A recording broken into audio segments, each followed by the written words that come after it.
844 ಮತಗಳ ಹಿನ್ನಡೆ ಅರವಿಂದ ಕೇಜ್ರಿವಾಲ್ರಿಗೆ. 10ನೆಯ ಸುತ್ತಿನ ಮತ ಎಣಿಕೆ ಮುಗಿದಾಗ 1844 ಮತಗಳ ಹಿನ್ನಡೆ.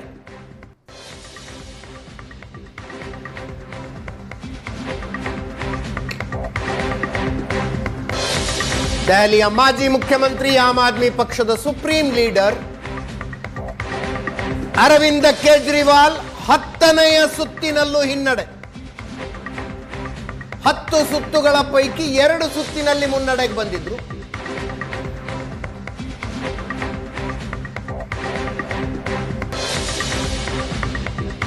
ಬಿಜೆಪಿ ಹಿರಿಯ ನಾಯಕರು, ವಿಧಾನ ಪರಿಷತ್ ಸದಸ್ಯರು ಆದ ಸಿಟಿ ರವಿ ಅವರು ನಮ್ಮ ಜೊತೆಗೆ ನೇರ ಸಂಪರ್ಕದಲ್ಲಿದ್ದಾರೆ. ಅಭಿನಂದನೆಗಳು ಸಿಟಿ ರವಿ ಅವರೇ. ಧನ್ಯವಾದಗಳು, ಅಭಿನಂದನೆ. ಎಲ್ಲವೂ ಕೂಡ ದೆಹಲಿ ಕಾರ್ಯಕರ್ತರು, ದೆಹಲಿ ಜನತೆ ಮತ್ತು ನಮ್ಮ ನೇತೃತ್ವಕ್ಕೆ ಸಲ್ಲಬೇಕು. ನಾವೀಗ ಇದನ್ನೆಲ್ಲ ಫಲಿತಾಂಶವನ್ನು ನೋಡಿ ಆನಂದ ಪಡ್ತಿರೋರು, ಸಾಲಿಗೆ ಸೇರಿರೋರು.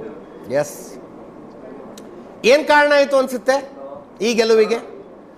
DS ಅರುಣ್ ಅವರಿದ್ದಾರೆ ನಮ್ಮ ಸ್ಟುಡಿಯೋದಲ್ಲಿ. ಒಗ್ಗಟ್ಟಿನ ಹೋರಾಟ, ರಾಜ್ಯಾಧ್ಯಕ್ಷರು ಎಲ್ಲರನ್ನು ವಿಶ್ವಾಸಕ್ಕೆ ತಗೊಂಡಿದ್ದು, ಇದೆಲ್ಲ ಸೇರಿ ನಮ್ಗೆ ಗೆಲುವಾಯಿತು ಅಂದ್ರು. ಇಲ್ಲ, ಏನಂದರೆ ಗೆಲುವಿಗೆ 100 ಕಾರಣಗಳು, 100 ಜನ ಕ್ಲೈಮ್ ಮಾಡ್ತಾರೆ. ನಾನು ಬೇರೆ ರೀತಿಯೇ ವಿಶ್ಲೇಷಣೆ ಮಾಡಕ್ಕೆ ಬಯಸ್ತೀನಿ. ದೆಹಲಿ ಜನತೆ ಭಾಜಪವನ್ನ ಕೈ ಬಿಟ್ಟಿರಲಿಲ್ಲ. ಪಾರ್ಲಿಮೆಂಟಿಗೆ ನಿರಂತರವಾಗಿ ನಮ್ಮನ್ನು ಗೆಲ್ಲಿಸ್ತಾ ಇದ್ರು. ಸಂಕಷ್ಟದ ಪರಿಸ್ಥಿತಿಯಲ್ಲೂ ಪಾರ್ಲಿಮೆಂಟಲ್ಲಿ ನಮಗೆ ಗೆಲ್ಲಿಸ್ತಾ ಇದ್ರು. ಅಸೆಂಬ್ಲಿನಲ್ಲಿ ನಾವು ಗೆಲ್ತಾ ಇರಲಿಲ್ಲ. ಕಾರಣ ಏನು ಅಂತ ಹೇಳಿದ್ರೆ, ಅಸೆಂಬ್ಲಿ ಮತ್ತು ಪಾರ್ಲಿಮೆಂಟಿಗೆ ಭಿನ್ನವಾಗಿ ಆಲೋಚನೆ ಮಾಡ್ತಾರೆ. ನಮಗೆ ಪಾರ್ಲಿಮೆಂಟಿಗೆ ಯಾವ ನೇತೃತ್ವದ ಮೇಲೆ ವಿಶ್ವಾಸ ಇಟ್ಟು ವೋಟ್ ಹಾಕ್ತಿದ್ರೋ ಅದೇ ವಿಶ್ವಾಸವನ್ನು ಅಸೆಂಬ್ಲಿಯಲ್ಲಿ ಇಟ್ಟು ವೋಟ್ ಹಾಕ್ತಿರ್ಲಿಲ್ಲ. ಪರ್ಯಾಯವೂ ಇತ್ತು ಅವರಿಗೆ. ಪರ್ಯಾಯವಾಗಿ ಆಮ್ ಆದ್ಮಿ ಪಾರ್ಟಿ ಒಂದು ಹೊಸ ಭರವಸೆಯನ್ನು ಹುಟ್ಟಾಕಿ ಪರ್ಯಾಯ ರಾಜಕೀಯ ಕಲ್ಪನೆಯೊಂದಿಗೆ ಬಂತು. ಜನ ವಿಶ್ವಾಸ ಇಟ್ಟರು. ಒಮ್ಮೆ ಮಾತ್ರ ವಿಶ್ವಾಸ ಇಡಲಿಲ್ಲ, 2 ಬಾರಿ ವಿಶ್ವಾಸ ಇಟ್ಟರು. ಅವರು ವಿಶ್ವಾಸ ಕಳ್ಕೊಂಡ್ರು. ಅವರು ವಿಶ್ವಾಸ ಕಳ್ಕೊಂಡಿದ್ದು ಒಂದು ಕಾರಣ. ಜೊತೆಗೆ ನಾವು ಸ್ಥಳೀಯ ನಾಯಕತ್ವವನ್ನು ಗುರುತಿಸಿ ಅಲ್ಲಿ ಯಾರು ಜನರ ನಡುವೆ ಇದ್ದಾರೆ ಅನ್ನುವಂಥ ಕಪಿಲ್ ಮಿಶ್ರಾ ಆ ಥರದಂಥವ್ರಿಗೆ ಹುಡುಕಿ ನಾವು ಅಭ್ಯರ್ಥಿ ಮಾಡಿದ್ವಿ, ಜನರ ಜೊತೆ ಕನೆಕ್ಟ್ ಆಗಿದ್ದವ್ರನ್ನ. ಇದು ಒಂದು ಕಾರಣ ಇದೆ. ಎಲ್ಲವೂ ಸೇರಿ ಫಲಿತಾಂಶವಾಗಿ ಪರಿವರ್ತನೆ ಆಗಿದೆ. ಜನ ಯಾವಾಗಲೂ ನೋಡಿ, ನಿಮ್ಗೆ 2014ರಲ್ಲಿ 7 ಪಾರ್ಲಿಮೆಂಟ್ ಗೆಲ್ಸಿದ್ರು, 19ರಲ್ಲಿ 7 ಪಾರ್ಲಿಮೆಂಟ್ ಗೆಲ್ಸಿದ್ರು. ಎಲ್ಲೂ ನಮ್ಗೆ ಆ ಥರ ಜನ 7 ಪಾರ್ಲಿಮೆಂಟ್. ಅದೇ ಹೇಳಿದಲ್ಲ, ಯಾವತ್ತೂ ನಮಗೆ ಬಿಜೆಪಿ ಕೈ ಬಿಟ್ಟಿರಲಿಲ್ಲ. ಅಸೆಂಬ್ಲಿ ನಮ್ಮದೇ ಆದಂತ ದೌರ್ಬಲ್ಯದ ಕಾರಣಕ್ಕೆ ನಾವು ಸೋಲ್ತಾ ಇದ್ವಿ. ಹೌದು. ಅಂದ್ರೆ ನಮ್ಗೆ ಪಕ್ಷದ ಮೇಲೆ ಅವ್ರಿಗೆ ವಿಶ್ವಾಸ ಇದ್ದೇ ಇತ್ತು. ಸ್ಥಳೀಯವಾದ ಕಾರಣಕ್ಕೋಸ್ಕರ ನಮ್ಮನ್ನ ಅಸೆಂಬ್ಲಿನಲ್ಲಿ ಸೋಲಿಸ್ತಾ ಇದ್ರು. ಅದೇ ನೀವು ಕಾರ್ಪೊರೇಷನ್ ಅಲ್ಲೂ ಗೆಲ್ಲಿಸ್ತಾ ಇದ್ರು, ಮತ್ತೆ ನಮ್ಗೆ ಅಸೆಂಬ್ಲಿಯಲ್ಲಿ ಸೋಲಿಸ್ತಾ ಇದ್ರು. ಸಿಟಿಯವರು, ನಾನು ಸ್ವಲ್ಪ ಹೊತ್ತಿನ ಮುಂಚೆ ಯಾರೋ ಒಬ್ಬ BJP ನಾಯಕನ ಜೊತೆ ಮಾತಾಡ್ತಾ ಇದ್ದೆ, ದಿಲ್ಲಿಯರು.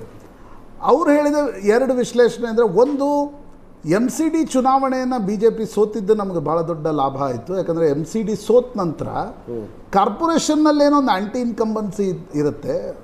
ದಿಲ್ಲಿ ವಿಧಾನಸಭಾ ಚುನಾವಣೆ ಅಂದರೆ ಏನೋದು ಮಹಾನಗರ ಪಾಲಿಕೆ ಚುನಾವಣೆಯ ರೀತಿಯಲ್ಲೇ ಈ ಬರೀ ಕೂಡ ಪ್ರಬಂಧನ ಏನಿದೆ, ಕಸ ಕಡ್ಡಿಯ ವಿಲೇವಾರಿ ಮತ್ತು ನೀರಿನ ಮಾಫಿಯಾ ಏನಿದೆ, ಇದೇ ನಮ್ಮನ್ನು ಆಗಾಗ ಚುನಾವಣೆಯನ್ನು ಸೋಲಿಸ್ತಾ ಇತ್ತು. MCD ಸೋತ ನಂತರ ನಾವು ವಿಧಾನಸಭೆಯನ್ನು ಸುಲಭವಾಗಿ ಗೆದ್ವಿ ಅಂತ.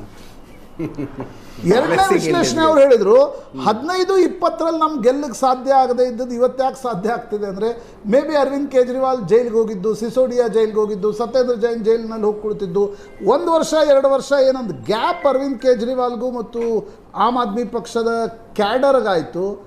ಅದು BJPಗೆ ಲಾಭವಾಗಿ ಟ್ರಾನ್ಸ್ಲೇಟ್ ಆಯಿತು ಅಂತ ಒಪ್ಕೊಳ್ತೀರಾ? ನೀವು Aam Aadmi party cadre base ಪಾರ್ಟಿಯಾಗಿ ಈಗಲೂ ಪರಿವರ್ತನೆ ಆಗಿಲ್ಲ. ಅದು ಒಂದು NGO ರೀತಿಯಲ್ಲಿ, ಅವರೊಂದು NGO ರೀತಿಯಲ್ಲಿ ನಡೆಸ್ತಾ ಇದ್ದಾರೆ ಪಕ್ಷವನ್ನು. ಅದು ಈಗಲೂ ಕೇಡ್ರ್ ಬೇಸ್ ಪಾರ್ಟಿಯಾಗಿ ಪರಿವರ್ತನೆ ಆಗಿಲ್ಲ. ಅವರು ಒಂದು ಚೆನ್ನಾಗಿ ನಡೆಸ್ತಾ NGOವನ್ನು ನಡೆಸ್ತಾ ಇದ್ದಾರೆ. ಅದು ಬಿಟ್ಟರೆ ಅದು ಕೇಡ್ರ್ ಬೇಸ್ ಪಾರ್ಟಿ ಅಲ್ಲ. ಅವರಿಗೆ ಅವರ ವರ್ಕಿಂಗ್ ಸ್ಟೈಲ್ ನಾನು ಗಮನಿಸಿದ್ದೀನಿ. ಬೇರೆ ಬೇರೆ ರಾಜ್ಯಗಳಲ್ಲೂ ಕೂಡ ಬಂದವ್ರ ಜೊತೆನಲ್ಲಿ ನಾನು ಇಂಟ್ರಾಕ್ಷನ್ ಮಾಡಿದ್ದೀನಿ. ಅವರು ಬೇರೆ ರಾಜ್ಯಗಳಿಗೆ ಚುನಾವಣಾ ಪ್ರಚಾರಕ್ಕೆ ಅಂತ ಆಮ್ ಆದ್ಮಿ ಪಾರ್ಟಿ ಕಾರ್ಯಕರ್ತರು ಬಂದವ್ರ ಜೊತೆ ನಾನು ಇಂಟ್ರಾಕ್ಷನ್ ಮಾಡಿದ್ದೀನಿ, ಅವ್ರ ಬ್ಯಾಕ್ಗ್ರೌಂಡ್ ತಿಳ್ಕೊಂಡಿದ್ದೀನಿ. ಈ ಹಿನ್ನೆಲೆಯಲ್ಲಿ ಹೇಳ್ತಾ ಇದ್ದೀನಿ, ಅವರೊಂದು NGO ರೀತಿಯಲ್ಲಿ ನಡೆಸಿದ್ರು. ಒಂದು ರಾಜಕೀಯ ಪಕ್ಷದ ಥರ ಇವತ್ತೂ ಇಲ್ಲ ಅದು ಆಮ್ ಆದ್ಮಿ ಪಾರ್ಟಿ. ಮತ್ತೆ ಒಂದು ನಿಲುವುಗಳಿಗೆ ಒಂದು ಸ್ಪಷ್ಟ ನಿಲುವು ಇರಬೇಕು. ಭ್ರಷ್ಟಾಚಾರ, ಜೀರೋ ಟಾಲರೆನ್ಸ್. ಆದರೆ ಜೀರೋ ಟಾಲರೆನ್ಸ್ನ ಇಟ್ಕೊಳ್ಳಲಿಲ್ಲ ಅವರು. ಆಮೇಲೆ ಪರ್ಯಾಯ ರಾಜಕೀಯ ಪಕ್ಷ, ಯಾವ ರಾಜಕೀಯ ಪಕ್ಷದ ಜೊತೆಗೂ ಹೊಂದಾಣಿಕೆ ಇಲ್ಲ ಅಂತ ಅಂದವರು ಕಾಂಗ್ರೆಸ್ ಜೊತೆಗೆ ಮೈತ್ರಿ ಮಾಡಿದ್ರು, ಇಂಡಿಯಾ ಅಲಯನ್ಸ್ನ ಭಾಗ ಆದರು. ಹೋಗ್ಲಿ, ಕಾಂಗ್ರೆಸ್ ಜೊತೆಗಾದರೂ ಚೆನ್ನಾಗಿದ್ರ, ಅವ್ರ ಜೊತೆಗೂ ಚೆನ್ನಾಗಿರಲಿಲ್ಲ. ಅಂದರೆ ಒಂದು ಸ್ಪಷ್ಟ ನಿಲುವಿಲ್ಲದೆ ಇರ್ತಕ್ಕಂಥ ಪರಿಸ್ಥಿತಿಯ ಲಾಭ ಪಡೆಯುವಂಥ ಪಿತೂರಿಯಿಂದ ಸಕ್ಸಸ್ ಆಗಿದ್ರು. ಆ ಪರಿಸ್ಥಿತಿ ಪಿತೂರಿಯಿಂದ ಎಲ್ಲ ಕಾಲಕ್ಕೂ ಸಕ್ಸಸ್ ಆಗಕ್ಕಾಗಲ್ಲ. ಪರಿಸ್ಥಿತಿ ಪಿತೂರಿ ಅಂತಲ್ಲ, ಎಲ್ಲ ಪಕ್ಷಗಳಂತೆ ಅವರು ಲಾಭವನ್ನು 10 ವರ್ಷ ಎಂಜಾಯ್ ಮಾಡಿದ್ರು. ಅಲ್ಲ, ನನ್ನ ಪ್ರಶ್ನೆ ಶಂಕರ್ ಶೆಟ್ಟರ್ ಮಾತಾಡ್ತಾರೆ ನೋಡಿ. ಅಲ್ಲೇ ನೀವೇನು ನೋಡಿ, ಅವರಷ್ಟು ನಿಲುವನ್ನ ಬದಲಾಯಿಸುವಂತ, ನಿಮಗೆ ಗೂಸುಂಬೆ ಆದರೂ ಬಣ್ಣ ಬದಲಾಯಿಸಬೇಕಾದ್ರೆ ಸ್ವಲ್ಪ ಲೇಟ್ ಆಗ್ಬೋದು. ಗೂಸುಂಬೆಗಿಂತ ವೇಗವಾಗಿ ಬಣ್ಣ ಬದಲಾಯಿಸುವಂತ ಕೆಲಸವನ್ನು ಆಮ್ ಆದ್ಮಿ ಪಾರ್ಟಿ ಲೀಡರ್ಗಳು ಮಾಡಿದ್ರು ಎಲ್ಲ ವಿಷಯದ ಬಗ್ಗೆ. ಬಟ್ ಆಮ್ ಆದ್ಮಿ ಪಾರ್ಟಿ ಏನು ಗ್ಯಾರಂಟಿಗಳನ್ನು ಘೋಷಿಸ್ತಾ ಇತ್ತು, ಅದೇ ಹಾದಿಯಲ್ಲಿ ನೀವು ಇವತ್ತಿದ್ದೀರಿ.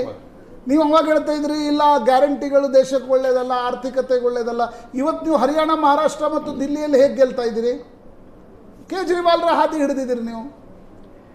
ನಿಮಗೆ ನೋಡಿ ಒಂದೇನಂತಂದ್ರೆ, ಯುದ್ಧ ನೀತಿ ಬೇರೆ ಇರುತ್ತೆ, ರಾಷ್ಟ್ರ ಕಟ್ಟುವ ನೀತಿ ಬೇರೆ ಇರುತ್ತೆ. ನಾವು ರಾಷ್ಟ್ರ ಕಟ್ಟುವ ನೀತಿಯನ್ನ ಕೈ ಬಿಟ್ಟು ರಾಜಕಾರಣ ಮಾಡ್ತಿಲ್ಲ.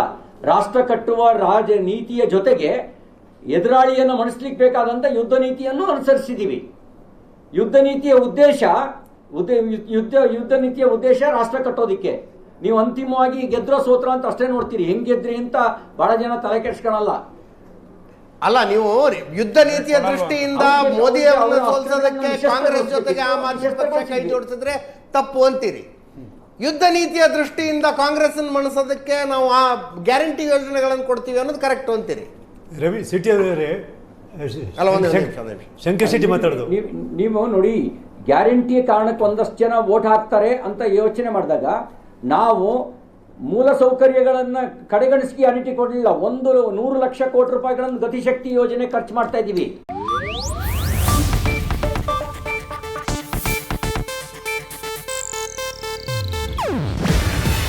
ಇದು ಏಷ್ಯಾನೆಟ್ ನ್ಯೂಸ್ ನೆಟ್ವರ್ಕ್ ಪ್ರಸ್ತುತಿ.